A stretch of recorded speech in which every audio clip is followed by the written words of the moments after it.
दोस्तों, आप सभी का स्वागत है हमारे चैनल में और मैं आज आपके लिए भी लेके आई हूँ एक नई कहानियाँ जो बाबा नीम करोली की है। कैची धाम के रहने वाले एक बाबा के बारे में। जी हाँ, अपनी ही मौज में युवावस्था में वो एक योगी बन चुके थे। चिमटा हाथ में लिए कमंडल लेकर वो जंगली की ओर से गुजरने वाली एक रेलगाड़ी के नजदीक आ गए थे।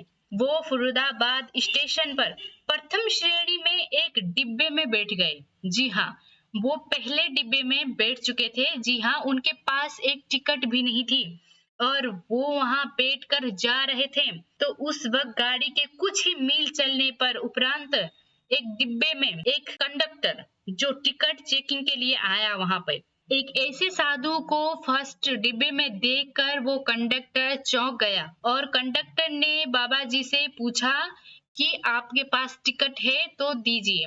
तो बाबा जी के पास तो टिकट थे नहीं, तो वो वैसे ही बैठ चुके थे बिना टिकट के। वो चमत्कारी बाबा थे। तो टिकट मांगने पर नकारात्मक उत्तर पाकर उसने क्रोध से अलग से दूर तक के एक स्टेशन पर नीम करोली बाबा जी को उतार दिया। साधु शांत भाव से एक पेड़ के नीचे चिमटा गाड़ कर बैठ गया। जी हाँ, बाबा जी चिमटे हाथ में लेकर साधु के भेष में वहां से उतरकर सीधे कुछ ना बोलकर एक पेड़ के नीचे बैठ गए थे और तभी ट्रेन वहां से जाने के लिए रवाना होने के लिए चल उठी। तभी ट्रेन अपने आप बंद हो गई। ट्रेन चल ही नहीं रही थी। तो गाड़ी को आगे जाने का सिग्नल मिलने के बावजूद भी गाड़ी नहीं जा रही थी, परंतु इस इंजन स्टार्ट करने पर भी गाड़ी आगे नहीं बढ़ रही थी।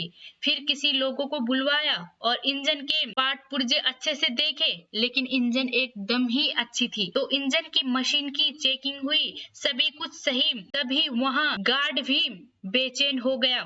ड्राइवर के पास आया और बताया कि क्या बात है, परंतु ड्राइवर को कोई खराबी बात नहीं नजर आई। कुछ पता न चला कि क्या हुआ है ट्रेन को। तो उधर उस पटरी पर अन्य गाड़ियों की भी आने जाने की समय हो चुका था। तो भारत के यात्रियों ने उन विदेशी अधिकारों को राय दी साधु महाराज को गाड़ी में बिठाया जाए। जी हाँ, तभी गाड़ी चलेगी। इस पर वो बहुत झलकाए। अंत में जब गाड़ी और रास्ते मस्त ना होने का इनकार कर दिया तो उसी वक्त साधु को गाड़ी में बिठाने के लिए वो कंडक्टर वहां चला और उनसे विनती करी कि आप हमारी गाड़ी में बैठ जाएं, तभी गाड़ी चलेगी।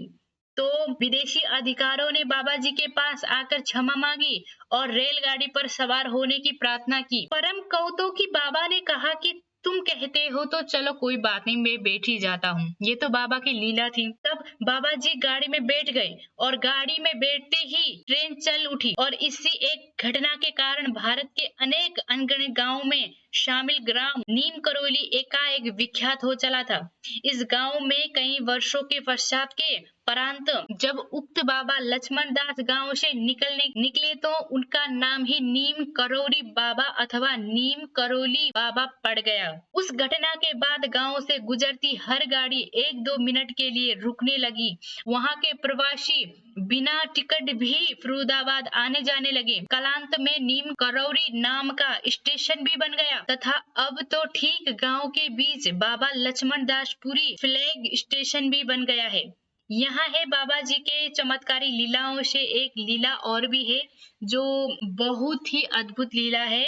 उत्तराखंड में महाराज जी को बाबा नीम करोली के जगह नीम करौरी वाले बाबा या नीम करोली कहा जाता है, परंतु अपनी प्रसिद्धि से सदा उदासीन बाबा जी ने अपने नाम इस अप्रभ्रंश का सुधार करवाने की भी चेष्टा नहीं की। बाद में अधिक तक लोग नीम करोली बाबा कहने लगे थे या बाबा जी अथवा महाराज जी भी कहकर संबोधित करते। ऐसे सर्व समर्थ बाबा नीम करोली महाराज जी लीलाओं पर प्रकाश डालने की चेष्टा कुछ भक्तों द्वारा पूर्व में भी हो चुकी है और आज इसी प्रयास में हम भी रत हैं। तो ये एक अद्भुत लीला है। आज के लिए इस लीला को यहीं रुकते हैं, तो चलते हैं हम दूसरी लीला की और दूसरे वीडियो में। तब तक के लिए धन्यवाद, नमस्कार।